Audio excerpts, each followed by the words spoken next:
जय गुरु जी। बहुत बहुत शुक्राना गुरु जी। आज मैं दिव्य आभा ग्रंथ में से जो सत्संग सुना रही हूँ उसका नाम है प्रभु चरणों में कृपा।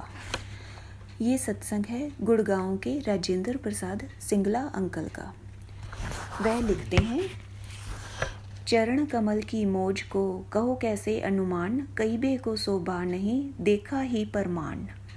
संत कबीर ने सतगुरु के चरणों में मिलने वाले सुख का वर्णन करने से मना कर दिया था, क्योंकि उसे शब्दों में पिरोना असंभव है। वह तो केवल अनुभव ही किया जा सकता है। मुझे भी ऐसी ही अनुभूतियाँ हुई हैं।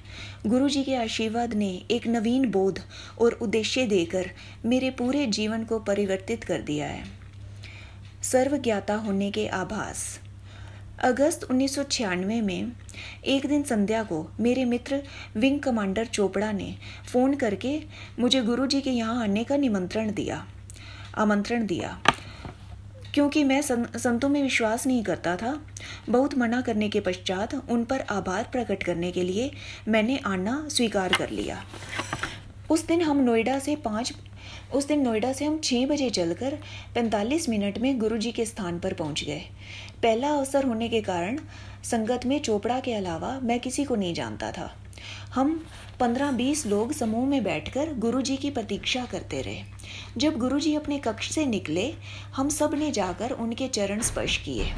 सामान्यतः ऐसे धार्मिक अवसरों पर उपस्थित भक्त ईश्वर के लिए आदर भाव से या किसी धर्मार्थ कार्यों के लिए धन दान करते हैं, पर विंग कमांडर चोपड़ा ने मुझे चेतावनी दी थी कि यहाँ पर धन कदापि अर्पण नहीं करना है। गुरुजी भेंट में केवल पुष्प या मिठाई स्वीकार करते हैं। फूल सजाने के काम आते थे और मिठाई को गुरुजी प्रसाद के रूप में संगत में बांट देते थे। चोपड़ा द्वारा मेरा संक्षिप्त परिचय कराने के पश्चात गुरुजी ने मेरी ओर मुड़कर देखा और पूछा कि मैं चंडीगढ़ कब जा रहा हूँ। मैं अचंभित हो गया, क्योंकि चोपड़ा को इस बारे में कुछ नहीं पता था और पता होने पर भी बताने का समय नहीं मिला था। किंतु गुरुजी को मेरे बारे में चोपड़ा द्वारा दिए गए परिचय से अधिक ज्ञान था। अपने अचंभे को वश में करते हुए मैंने गुरुजी को उत्तर दे दिया। गुरुजी ने जानना चाहा कि मैं वहाँ पर कहाँ रहता हूँ। मैंने उनको बताया कि मैं एक पुलिस अधिकारी श्री पी सिंह के घर पर ठहरता हूँ। गुरुजी ने कहा कि वह उनके पुराने अनुयायी हैं। मैं उन्हें दिल्ली आकर गुरुजी से मिलने के लिए कहूँ। गुरुजी के रहस्य और उनकी प्रतिभाओं के बारे में जानने के लिए मेरी जिज्ञासा और बढ़ गई। यथास्थान बैठने पर प्रसाद में चाय परोसी गई। गुरबानी के मधुर शब्दों की ध्वनि से वातावरण में दिव्यता छा रही थी। कुछ देर पश्चात गुरुजी ने मिठाई बांटनी आरंभ करी और उसकी मात्रा ने मुझे आश्चर्यचकित कर दिया। उठाने और देने के लिए गुरुजी केवल अपने दाहिने हाथ का प्रयोग कर रहे थे, पर प्राप्तकर्ता को दोनों हाथों से भी उसे संभालने में कठिनाई हो रही थी। यद्यपि गुरुजी का हाथ उपस्थित लोगों में से कुछ से छोटा होगा, किंतु बड़े हाथ वाले भक्त भी दोनों हाथ से प्रसाद को संभाल नहीं पा रहे थे। गुरुजी के 2-3 बार प्रसाद देने के पश्चात, जिसकी प्रति भक्त कुल मात्रा आधा किलो से अधिक रही होगी, उनके निर्देश पर लंगर परोसने का प्रबंध होने लगा। उस समय ऐसा लग रहा था कि पेट में कुछ और खाने का स्थान ही नहीं है, परंतु जब तक लंगर लगा तब तक पुनः भूख लगने लगी थी।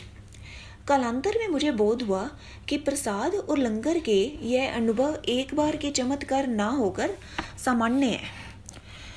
पिछले 5 वर्षों से मैं कुछ आहार और रहन सहन संबंधित नियमों का पालन करता आ रहा था। प्रातः शीघ्र उठने के लिए मैं 9:30 बजे सो जाया करता था, किंतु गुरुजी संगत को अपने द्वारा सोचे हुए समय पर ही जाने की आज्ञा देते थे। उस दिन वहाँ अर्धरात्रि के बाद तक हम रहे और कोई 1 बजे नोएडा के लिए चले। यह समय मेरे शरीर की जैविक घड़ी के प्रतिकूल था, किंतु मुझे आभास हुआ कि इतनी देर तक जगे रहने के बाद भी घर पहुंचने तक निद्रा मेरे से कोसों दूर थी और मुझ में अद्भुत स्फूर्ति बनी हुई थी। घर पहुंचने के बाद मैंने अपने मित्र पी सिंह को फ़ोन कर यह जानना चाहा कि क्या गुरुजी का कहा हुआ सत्य था। मेरे मित्र को यह जानकर अति प्रसन्नता हुई कि मैं गुरुजी से मिलने एम्पायर स्टेट गया था। वह उनका पता जानकर और भी आनंदित हुए, क्योंकि चंडीगढ़ से गुरुजी के जानने के पश्चात गुरुजी से उनका संपर्क टूट गया था। हमने खुश होकर वार्ता का अंत किया। फिर मैंने अपने पहले दर्शन के बारे में अपनी पत्नी के कुछ प्रश्नों के उत्तर दिए और इस प्रकार एक अति महत्वपूर्ण दिन का अंत हुआ। अगले दिन जब चोपड़ा ने मेरे आने के बारे में प्रश्न किया तो मैं तुरंत मान गया। गुरुजी की शरण में हमने शब्द, प्रसाद और लंगर का आनंद उठाया और फिर गुरुजी ने मुझे गुप्ता से संबोधित किया। घर पर जब मैंने यह बताया तो मेरे बच्चों ने सोचा कि संभवतः गुरुजी को गलती लगी होगी और वह मेरा नाम भूल गए होंगे। फिर मैंने बच्चों को अपने कॉलेज के दिनों का एक रक्तदान कार्ड दिखाया। उन्हें पहली बार पता लगा कि मैं गुप्ता लिखा करता था और व्यापार आरंभ करने के पश्चात ही मैंने सिंगला का प्रयोग आरंभ किया।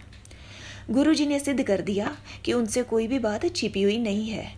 मेरी पत्नी और बच्चों ने अगली बार साथ चलने की आकांक्षा व्यक्त करी और हम सब एक साथ गए। चंडीगढ़ तक सुगंधित यात्रा। उनके दर्शन करते हुए 1 सप्ताह से भी कम समय के पश्चात गुरुजी ने मुझे पत्नी सहित चंडीगढ़ जाकर पीपी सिंह और उनके परिवार से मिलने को कहा। गुरुजी के आशीष से यह यात्रा विशेष रही। गुरुजी के शरीर से विशिष्ट किंतु प्राकृतिक सुगंध आती है। चंडीगढ़ तक की पूरी यात्रा में यह सुगंध निरंतर साथ बनी रही। चंडीगढ़ में हमारा अधिकतर समय गुरुजी की चर्चा में व्यतीत हुआ। जब हम चलने को हुए तो हम सब गुरुजी की गुलाब पुष्पों वाली सुगंध में डूब गए। गुरुजी स्वयं 250 किलोमीटर दूर दिल्ली में थे। यद्यपि गुरुजी को समझ पाना संभव नहीं है, उनकी कृपा से ही हम उनके एक अत्यंत ही सरल भाव को समझने का आधार बना सकते हैं। गुरुजी ने जो भी मुझे दृष्टिगोचर और अनुभव करवाया है उससे स्पष्ट है कि यह सुगंध उनकी उपस्थिति का प्रतीक है। कभी भी कहीं भी जो भी गुरुजी को याद करता है या उनसे सहायता की पुकार लगाता है वह तुरंत उसको आश्रय देते हैं, किंतु यह आह्वान दिल से होना चाहिए। संगत के कुछ सदस्यों को उन्होंने स्वप्न में भी दर्शन दिए हैं। उनकी इच्छा के विपरीत आप उन्हें कभी दर्शन में नहीं दिखेंगे।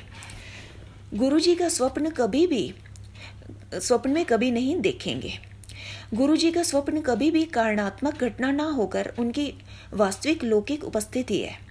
अन्यथा कोई कुछ वर्ष पूर्व घटी इस घटना का विश्लेषण कर सकता है।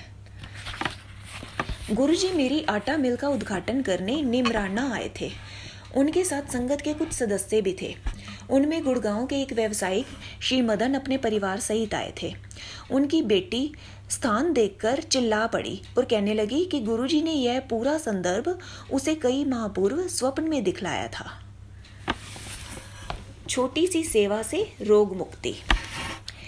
किसी भी भक्त के लिए गुरु की सेवा अत्यंत प्रसन्नता, गौरव और संतोष की घटना होती है, किंतु गुरुजी के संदर्भ में उसका एक और आयाम भी है। एक बार गुरुजी ने मुझे अपने घुटनों से टखनों तक मालिश करने को कहा। उसे करते हुए मैं कितना भाव विह्वल और आनंदित हुआ, इसका वर्णन करना असंभव है। आधा घंटा ऐसा करने के पश्चात मेरे हाथ उनकी सुगंध से भर गए थे। वह सुगंध हाथों में 24 घंटे से भी अधिक समय तक रही और कुछ चमत्कारिक भी हुआ। मेरे पैरों के नीचे का भाग अकड़ा रहता था। मेरा पुत्र उन अंगों पर अपने शरीर का भार डालने के लिए खड़ा हुआ करता था और इससे कुछ आराम मिलता था। कुछ दिनों में मुझे आभास हुआ कि गुरुजी ने अपने उन्हीं भागों की मालिश करवाकर मुझे 7-8 वर्षों से चली आ रही उस तीव्र वेदना से मुक्त कर दिया था। उसके बाद मुझे वहाँ कभी दर्द नहीं हुआ है। गुरुजी जैसे दाता कृपा के अतिरिक्त जब भी सेवा करवाते हैं वह भक्त की भलाई के लिए होती है। एक अन्य अनुभव, मारुति के चमत्कार। हमारी मारुति 800 कार 12 से 12.5 किलोमीटर प्रति लीटर पेट्रोल का औसत देती थी। हर बार जब मैं ईंधन भरवाता था तो उसकी औसत की गणना करता था। कार की आरंभिक सेवाओं के अवसर पर मैं सेवा केंद्र के कर्मचारियों को उसकी औसत बढ़ाने की बात करता था, तो उनका उत्तर यही होता था कि नगरों में चलने के कारण उसमें किसी वृद्धि की संभावना नहीं है। जब हमने गुरुजी के पास आना आरंभ किया तो उसकी औसत 19 किलोमीटर प्रति लीटर हो गई। यह आश्चर्यजनक था और मैंने सोचा कि मुझसे कोई गलती हुई है, अतः यह मैंने किसी को नहीं बताया। अगली बार भी यही गणना आई। मैं आश्चर्यचकित था और जब मैंने अगली बार टैंक भरवाया तो भी वही परिणाम आया। अगले दर्शन पर गुरुजी ने इसका रहस्योद्घाटन करते हुए कहा कि सिंगला, क्या हुआ, 19 की संख्या में घूम गए? अब तुम्हें आभास होगा कि संतों की कृपा मनुष्यों पर ही नहीं कारों पर भी हो सकती है। गुरुजी का यह कथन बार बार सिद्ध हुआ है। एक बार कार चलाते हुए मैंने देखा कि ईंधन समाप्त होने वाला है, तो मैं एक पेट्रोल पंप पर मुड़ गया।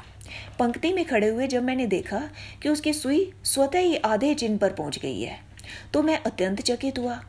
मैं बिना पेट्रोल भरवाए आगे निकल गया। कुछ दिन के पश्चात आशानुकूल किलोमीटर चलने पर सुई फिर खाली टैंक दिखा रही थी। पेट्रोल पंप पर मुड़ने के बाद मैं पुनः अचंभित हुआ जब सुई फिर आधे चिन्ह पर पहुंच गई। कोई 2 सप्ताह तक ऐसा प्रतीत होता रहा कि पेट्रोल पंप देखकर कार की आधी टंकी अपने आप भर जाती है। एक बार पंजाब जाते हुए यह लगा कि कार में शेष पेट्रोल के साथ हम अपने गंतव्य तक पहुंच जाएंगे, पर इसके विपरीत हम पेट्रोल भरे बिना वापस दिल्ली पहुंच गए। न केवल ईंधन क्षमता में वृद्धि हुई, गुरुजी की दया से हमारी कार की सामान ले जाने की क्षमता भी बढ़ती गई। प्रारंभ में हमें गुरुजी ने लंगर बनाने के स्थल से हर संगत के दिन भोजन लाने के लिए कहा। उन्हीं की कृपा से लंगर के सब बर्तन कार में समा जाते थे, किंतु जैसे जैसे संगत की गिनती बढ़ती गई उसी प्रकार लंगर के बर्तनों का आकार भी बढ़ा और फिर भी वह सब कार में समाते रहे। एक दिन गुरुजी का साधारण सा लगने वाला कथन कि क्या लंगर के सब बर्तन उसमें आ गए के पश्चात ऐसा लगने लगा कि कार का सामान रखने वाला स्थान लचीला होकर आवश्यकता अनुसार बढ़ जाता है। एक दिन संगत समाप्त होने के पश्चात हम लंगर के खाली ड्रम लेकर वापस नोएडा जा रहे थे। उसी समय गुरुजी ने मंदिर के सब पर्दों को ड्राई क्लीन करवाने को कहा। कुल 35-40 पर्दे, प्रत्येक 15-20 फुट लंबे। क्योंकि उन्हें साफ करने का कार्य नोएडा में ही होना था, हमें कुछ पर्दे ले जाने को कहा गया। हम 4 यात्रियों और लंगर के खाली बर्तन के साथ अधिक पर्दे आने की संभावना कम थी, किंतु सबको अचंभा हुआ जब इतनी लदी हुई गाड़ी में सब पर्दे सरलता से आ गए। केवल गुरुजी ही इसके करता रहे होंगे। जय गुरुजी। एक अन्य अनुभव बताते हैं अंकल। मधुमेह रोगी पिता के लिए मीठा प्रसाद। 80 के दशक से मेरे पिता मधुमेह रोग से पीड़ित रहे हैं और प्रतिदिन 2 इंसुलिन के इंजेक्शन लेते रहे हैं। हम गुरुजी के पास आए और गुरुजी ने उन्हें बर्फी दी। सामान्यतः प्रसाद लेकर भक्त बाहर आते हैं और प्रसाद खाकर वापस अंदर जाकर अपने स्थान पर पुनः बैठ जाते हैं। मेरे पिता भी बाहर आए और उन्होंने मेरे से पूछा कि इन 5-6 बर्फियों का वह क्या करें। मैंने उन्हें बताया कि गुरुजी के स्थान में जो भी प्रसाद मिलता है उसका वहीं पर खाने से औषधि जैसा प्रभाव होता है, घर या बाहर ले जाने से उसका प्रभाव मिट जाता है। उन्होंने कहा कि मिठाई तो उनके लिए विष है। मैंने उनको समझाया कि यह गुरुजी का प्रसाद है और उसका विपरीत प्रभाव कभी नहीं हो सकता। मेरे हट करने पर उन्होंने वह खा ली और अंदर चले गए। गुरुजी ने उन्हें पुनः बुलाकर और बर्फियां दी। अब मेरे पिता को लग रहा था कि निश्चित रूप से उन पर दुष्प्रभाव होगा, इसलिए वह उसे नहीं खाना चाह रहे थे। पुनः मेरे कहने पर उन्होंने मेरी बात मान ली और वह प्रसाद खाकर अंदर गए, किंतु गुरुजी ने उनके लिए और प्रसाद रखा हुआ था। एक बार फिर बुलाकर उन्हें बर्फियां दी। तीसरी बार बर्फियां खाने तक मेरे पिता लगभग आधा किलो बर्फियां खा चुके होंगे। उन्हें विश्वास था कि वह गंभीर रूप से बीमार पड़ेंगे और उनके मधु का स्तर पिछले 15 वर्ष के बराबर की मिठाई केवल 4 घंटे में खा लेने से निश्चित अति उच्च हो जाएगा। हम घर गए और उन्होंने मुझे प्रातः 5:30 बजे फ़ोन करके कहा कि उनके मधु का स्तर जो गत दिन 130 था, इतनी बर्फियां खाने के पश्चात भी 120 था। इससे बोध होता है कि गुरुजी के स्थान पर दी हुई कोई भी वस्तु अपने भौतिक गुण खोकर प्रसाद के गुण अपना लेती है। जय गुरुजी। एक अन्य अनुभव बताते हैं अंकल। शल्य क्रियाओं में गुरु कृपा। मेरे पिता मधुमेह के साथ साथ हृदय रोग से भी पीड़ित थे। एक बार रात को उनके वक्षस्थल में पीड़ा हुई। उन्होंने उसके बारे में अधिक ना सोचते हुए मालिश और गर्म जल की बोतलों से दर्द को शांत करने का प्रयत्न किया। किसी प्रकार से उन्होंने रात तो बिता दी, किंतु स्थिति की गंभीरता को देखते हुए उन्होंने प्रातः मुझे फ़ोन किया। जब मैं उनके पास पहुंचा तो उनकी स्थिति देखकर हम उन्हें यथाशीघ्र अपोलो चिकित्सालय ले गए। प्रारंभिक परीक्षणों से पता लगा कि रात को उन्हें दिल का दौरा पड़ा था और चिकित्सक उन्हें चिकित्सालय लाने में देरी के लिए अचंभित थे। तथापि पूर्ण परीक्षणों के पश्चात चिकित्सकों ने बाईपास का परामर्श दिया। पिता के मधुमेह रोगी होने के कारण यह क्रिया जटिल होने की संभावना थी, क्योंकि ऐसे रोगी को स्वस्थ होने में सामान्य रोगी से अधिक समय लगता है। कोई अन्य उपाय ना होने के कारण चिकित्सकों ने हमारी अनुमति लेकर शल्य क्रिया आरंभ करी। थोड़ी सी अवधि में शल्य क्रिया के सब प्रबंध करना कोई सरल बात नहीं थी। उसके पश्चात जिस प्रकार से चिकित्सालय के कर्मचारियों ने हमारी सहायता करी उसमें गुरु कृपा स्पष्ट थी। सर्वप्रथम रक्त कोश में उनके समूह के रक्त की कमी होने के कारण शल्य क्रिया करने वाले एक चिकित्सक ने अपना रक्त देने की स्वीकृति दी और फिर शल्य क्रिया हृदय रोग विभाग के अध्यक्ष, जो भारत में केवल 10-12 दिन प्रति माह ही रहते हैं, के निरीक्षण में हुई। सामान्यतः उनके लिए 10-12 दिन पूर्व समय नियुक्ति की आवश्यकता पड़ती है, किंतु वह बिना हिचक के कुछ समय में आ गए। मेरे पिता की शल्य क्रिया बिना किसी विघ्न के पूर्ण हो गई और चेतना लौटने पर उन्होंने शल्य क्रिया से पहले के परिणाम देखने चाहे, क्योंकि उन्हें बाईपास क्रिया होने का ज्ञान नहीं था। उस दिन जो भी घटनाएं मेरे पिता के साथ हुई विस्मित करने वाली थी। आश्चर्यजनक रूप से शल्य क्रिया सरलता से पूर्ण हो गई। यह सब गुरु जी की दिव्य कृपा के बिना संभव ही नहीं था। उसके उपरांत मेरे पिता के स्वास्थ्य लाभ की प्रक्रिया साधारण रोगी, जो मधुमेह के रोगी नहीं हैं, से भी तीव्र गति से हुई। इस तथ्य का आधुनिक चिकित्सा विज्ञान में कोई उत्तर नहीं है। चिकित्सा के क्षेत्र में गुरुजी के हस्तक्षेप के और भी अनेक उदाहरण हैं। मेरे चचेरे भाई अशोक सिंगला 1 दशक से हृदय रोग से पीड़ित थे। अपनी तीसरी शल्य क्रिया के लिए वह चंडीगढ़ से दिल्ली 1 सप्ताह पूर्व आ गए थे। इस बीच मेरे अनुरोध पर उन्होंने 3-4 बार गुरुजी के दर्शन किए। गुरुजी की शरण में बिताए हुए कुछ घंटे बिना किसी विघ्न की शल्य क्रिया उनकी रोग निवृत्ति और स्वास्थ्य लाभ के लिए पर्याप्त थे। शल्य क्रिया सरलता से पूर्ण हो गई और पिछले 2 अवसरों के प्रतिकूल वे शीघ्र स्वस्थ भी हो गए। एक और अनुभव बताते हैं अंकल। वर्णन या अनुभव। मैं पुनः कहूँगा कि गुरुजी की प्रतिभाओं का ज्ञान संभव नहीं है।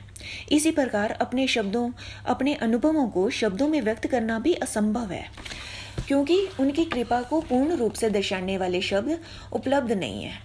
जब से मुझे गुरुजी ने अपने पास बुलाया है, अपनी अनुभूति को जिस एक वाक्य में व्यक्त करता रहा हूँ वह इस प्रकार है। गुरुजी से मिलने के पश्चात जो भावना उत्पन्न होती है उसका वर्णन करना कठिन है। उसका अनुभव करने में ही उसका रस है। गुरुजी अपना वास्तविक रूप छिपाने के लिए विभिन्न उपक्रम करते हैं। हम केवल उनके लौकिक रूप से ही परिचित हैं और इस कारण उनसे वह प्राप्त नहीं कर पाते हैं जो वह देने की क्षमता रखते हैं। गुरुजी सब अपेक्षाएं पूर्ण कर देते हैं। वास्तव में गुरुजी वह प्रदान कर सकते हैं जो ईश्वर भी देने से पहले सोचेंगे। इस जीवन में वही प्राप्त हो सकता है जिसके बीज बोए गए हैं। गुरुजी जिसके आप अधिकारी हैं वह तो दे ही सकते हैं, और वह भी जिसकी कामना आपके मन में है, किंतु यह आकांक्षा हितकारी होनी चाहिए। यहाँ पर भक्त को इस तर्क से सहमत होना पड़ेगा कि उसकी दृष्टि वर्तमान तक ही सीमित है और गुरुजी तो त्रिकाल दृष्टा हैं। गुरुजी के हाथ में अपनी जीवन नैया के डोर देकर आप सुरक्षित तट तक पहुंच जाएंगे। यहाँ पर यह भी समझना आवश्यक है कि संपूर्ण समर्पण में ही संपूर्ण समर्थन संभव है। मनुष्य योनि होने के कारण गुरुजी से आशाओं की पूर्ति की कामना स्वाभाविक है। एक बार गुरुजी के शरण में आने पर उनकी कृपा अवश्य होगी। यदि आप उनसे कुछ मांगेंगे तो वह मिलेगा और बस केवल वही मिलेगा, किंतु यदि कुछ कामना नहीं करेंगे तो वह मिलेगा जिसकी आपने कल्पना भी नहीं की होगी। जय गुरुजी। एक और अनुभव बताते हैं। हृदय रोग के लिए चना। गुरुजी के निर्देशों के पालन करने में ही सुख है। यह सर्वविदित है कि जब वह कुछ कहते हैं तो उसके लिए आवश्यक प्रावधान भी कर देते हैं। ऐसा अनेक अवसरों पर देखा गया है। मेरे एक घनिष्ठ मित्र गोयल को दिल का दौरा पड़ा था और उन्हें चिकित्सालय में प्रविष्ट करवाना पड़ा था। जब मैं संगत समाप्त होने पर घर के लिए चल रहा था तो मैंने इसका उल्लेख गुरुजी से किया। उन्होंने तुरंत एक उपाय बताया जिसके लिए 5.25 किलो चने की आवश्यकता थी। जब तक हम बाहर निकलकर घर के लिए चले तो शीतकाल की चरम सीमा में रात्रि का 1 बज रहा था। क्योंकि वह उपाय तुरंत करना आवश्यक था, मैं खुली हुई पंसारी की दुकान ढूंढते हुए गाड़ी चला रहा था। 10 किलोमीटर जाने के बाद सौभाग्यवश एक खुली हुई दुकान मिली। हमने उससे 5.25 किलो चने मांगे तो उसने अपना भंडार देखकर बताया कि उसके पास केवल 4.5 किलो चने ही हैं। कुछ ना होने से कुछ भला, सोचकर हमने वही मात्रा ले ली। चलते हुए दुकानदार से जब पूछा कि वह दुकान कब बंद करता है, तो उसने उत्तर दिया कि सामान्यतः वह 10:30 बजे बंद कर देता है, किंतु उस दिन वह 3-4 महीने में एक बार होने वाली क्रिया स्टॉक की जांच कर रहा था, इसीलिए अभी तक दुकान खुली हुई थी। इसे संयोग कहकर टाल भी सकते हैं, किंतु यदि बार बार आपके हित में संयोग होते रहें तो उनका स्रोत समझने में कोई कठिनाई नहीं होगी। हमारे पास चने अभी भी कम थे, अतः हम ढूंढते हुए घर की ओर चले, परंतु मार्ग में और कोई दुकान खुली हुई नहीं मिली। हम निराश हो चले थे कि घर पर एक डिब्बे में कुछ चने मिल गए। तोलने पर वह पूरे 750 ग्राम निकले और इस प्रकार 5.25 किलो चने की पूर्ति हुई। मैंने गुरुजी के निर्देशों का पालन किया। गोयल की स्थिति में तुरंत सुधार हुआ और अगले 48 घंटों के पश्चात वह चिकित्सालय से वापस घर भी पहुंच गए। गुरुजी के साधारण से कहे गए वक्तव्य का भी गूढ़ अर्थ होता है। गुरुजी के मुख से उच्चारित प्रत्येक शब्द भक्त के भविष्य को स्वर्णिम बनाने के लिए है। उनके कृत्य जो अक्सर दिखाई नहीं देते, हमें यह पता तक नहीं लगने देते कि नियति में क्या लिखा हुआ था। बहुत कम अवसरों पर गुरुजी पूरे भेद खोलते हैं। मुझे एक बार उनके साथ पंजाब जाने का अवसर प्राप्त हुआ था, जहां उन्हें एक चिकित्सालय का उद्घाटन करना था। उद्घाटन के पश्चात गुरुजी ने कुछ और दिन वहां रहने का कार्यक्रम बना लिया। ऐसे अवसरों पर गुरुजी स्वयं अपने भक्तों के सुखपूर्वक रहने का ध्यान रखते हैं, अतः मेरे साथ संगत के 3 और भक्तों को चिकित्सालय में ही ठहराया गया और उसके मालिक ने हमारी अत्यंत आवभगत की। इस अवधि में हमने अत्यंत आनंद उठाया और सबसे उत्तम, गरिष्ठ और स्वादिष्ट पंजाबी भोजन का स्वाद लिया। कर्मचारियों की अच्छी देखरेख के कारण वह समय अति स्मरणीय रहेगा। 4 दिन वहां पर सब सुख साधनों का अनुभव लेने के पश्चात हम वापस दिल्ली आ गए। गुरुजी ने एक भक्त को बताया कि हम सबको वहां पर रखने का कारण हम चारों के आने वाले बुरे समय, जिसमें हम चारों ही 4 माह के लिए चिकित्सालय में रहते, की क्षतिपूर्ति करना था। गुरुजी अपनी संगत का असीमित ध्यान रखते हैं और जब कभी जहां भी उनकी सहायता करने की आवश्यकता होगी वह देंगे। गुरुजी के साथ बिताए हुए वर्षों में उन्होंने अपनी सर्वज्ञाता और सर्वशक्तिशाली प्रतिभाओं के परिचय अनेक अवसरों पर कराए हैं। हम केवल उनका आभार प्रकट कर सकते हैं। एक बार दिसंबर या जनवरी मास में हम संगत से घर वापस जा रहे थे। मैं गाड़ी चला रहा था और अत्यधिक धुंध के कारण कुछ मीटर से अधिक दिखाई नहीं दे रहा था। धुंध में मोड़ों, अन्य रास्तों और यातायात का भी पता नहीं चल रहा था। 28 किलोमीटर की दूरी में से कुल 7-8 किलोमीटर चलकर अत्यंत निराश हो चला था। कार बड़ी कठिनाई से आगे बढ़ रही थी। उस असहाय अवस्था में ही मैंने गुरुजी से विनती करी और उसी समय एक तेज कार तेजी से आगे आई और यह जाने बिना कि यह गाड़ी कहाँ जा रही है, तत्परता से मैं उसके पीछे हो लिया। 40-50 मिनट तक उसके पीछे ही चलते रहने के बाद अचानक धुंध कम हो गई और पता लगा कि हम नोएडा पहुंच गए हैं। घर से कोई आधा किलोमीटर पहले वह बाएं मुड़ गई। जय गुरु जी। इसी प्रकार ग्रीष्म ऋतु की एक तपती दोपहर को कार बीच सड़क पर ही रुक गई। अत्यंत प्रयत्न करने पर भी जब मुझे उसका दोष पता नहीं लगा तो मैंने गुरुजी को याद किया। कुछ देर में एक स्कूटर सवार आया और समस्या के बारे में प्रश्न किया। संयोग से वह एक मिस्त्री था और थोड़ी देर में समस्या का पता लगने पर उसका समाधान तो कर दिया, किंतु अभी भी उसे चलाने के लिए 2 और पुर्जों की आवश्यकता थी। उन्हें लेकर भी वह 10 मिनट में वापस आया और उसने कार सही कर दी। गुरुजी के साथ अनेक अनुभव हुए हैं। प्रतिदिन हमें अनेक छोटी बड़ी परिस्थितियों की अनुभूति होती है जहाँ पर गुरुजी की दया स्पष्ट दृष्टिगोचर होती है। उन कष्टों का क्या कहें जिन्हें गुरुजी समाप्त कर देते हैं और पता भी नहीं लगने देते। अंत में मैं गुरुजी से निवेदन करूंगा कि वह संगत के समस्त सदस्यों को अपनी शरण में रखें और भूलों को अनदेखा कर क्षमा करें। जय गुरुजी। बहुत बहुत शुक्राना गुरुजी।